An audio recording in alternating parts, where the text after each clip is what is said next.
तो मैं ये कहूंगा कि एक बार फिर एक पूरा जोरदार जय घोष करके हम आदरणीय मनोहर लाल जी को ये विश्वास दिलाएं कि हरियाणा की 10 की 10 लोकसभा सीट और सिरसा लोकसभा सीट बहुत ज्यादा। भारत माता की, भारत माता की, बोले सोनिहाल। आज रानिया में आयोजित विजय संकल्प रैली के इस मौके पर हमारे बीच में हम सबका मार्गदर्शन करने के लिए, आशीर्वाद देने के लिए यहाँ पर पहुंचे हरियाणा के पूर्व यशस्वी मुख्यमंत्री और आज करनाल से जो सांसद का चुनाव लड़के बड़ी जिम्मेदारी के साथ हरियाणा की तरफ से देश के लिए जिम्मेदारी निभाने का संकल्प लेकर के जो आगे चल रहे हैं आदरणीय मनोहर लाल जी, हमारे यहाँ पर मौजूद विशेष तौर पर आज हम सब के आग्रह पर पहुँचे, जिन्होंने अपनी बात आपके बीच में रखी। यहाँ से कैबिनेट मंत्री रहे, अभी हिसार से चुनाव लड़ रहे आदरणीय चौधरी रंजीत सिंह जी, हमारे यहाँ से सांसद बहन सुनीता दुग्गल जी, हमारे भाई रामचंद्र कंबोज जी पूर्व विधायक, हमारे भाई आदित्य चौटाला जी, मंचर सिंह शिषपाल जी, हमारे जंगरा साहब ओपली जी, बहन निताशा सियाग जी, हमारे आदरणीय जगदीश चोपड़ा जी, भाई गोविंद कांडा जी, अमित चंद जी, हमारे भाई देव कुमार शर्मा जी, भाई वेद फूला जी, हमारे राही जी, बलकौर सिंह जी पूर्व विधायक। ये हमके सहयोगी दल मिला के 91 सीटें थी और अगर एनडीए की बात करें तो 343 सीटें एनडीए की थी।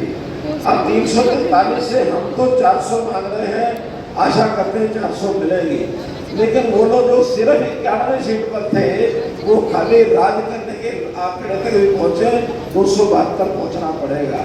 किसी भी कारण से वो तो 2 गुणों से ज्यादा चाहते हैं, हम तो 343 से 400 मतलब केवल 57 सीट ज्यादा करना चाहते हैं। तो आप मान के चलिए गुंजाइश तो 400 की है, ना कि यूपीए कहीं भी नजदीक पहुंच पाएगा। यूपीए पहुंचने वाला नहीं है नजदीक। आज कांग्रेस में बहुत बड़ी बौखलाहट हो गई है और उस बौखलाहट में एक बौखलाहट तो ये है कि मोदी जी ने जो 10 साल में काम किए वो 55 साल में नहीं कर पाए। 55 साल में जो नहीं कर पाए वो मोदी जी ने 10 साल में कर दिए। कांग्रेस के नेताओं ने हीन भावना भी हो रहा है। मोदी जी हमेशा जी बार बार वहाँ जा रहे हैं और तो और आधे से ज़्यादा प्रांतों में भारतीय जनता पार्टी की सरकार बनी है या फिर वहाँ आज विपक्ष में बैठे हैं। तो देश की एकता अखंडता बहुत बड़ा विषय है। मनोहर लाल जी, आप भांजे के लिए तीसरी बार आए हैं, क्या मैसेज देंगे? देखो, मैं कुल मिला के भारतीय जनता पार्टी की प्रत्याशी के लिए आया हूँ। संयोग से भांजा है और उसका दिलदारी है, तो वो कोई इतना बड़ा विषय नहीं है करना। आप यही चलाओगे। मामा और भांजा जीत पाएंगे?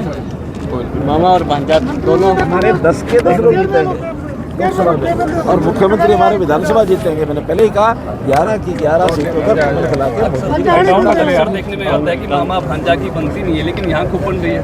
देखिए, वो मामा भांजा जिनकी आप बात करते हैं वो सदियों की बात हो गई है और सदियों में ऐसा विषय नहीं है।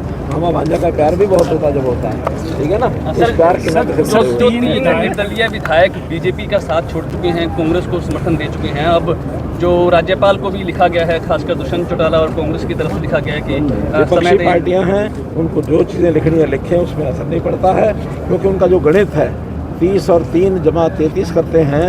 अगर वो फ्लोर पर आएंगे, अगर उसमें से 23 को भी संभाल के रख सकें तो बड़ी बात होगी।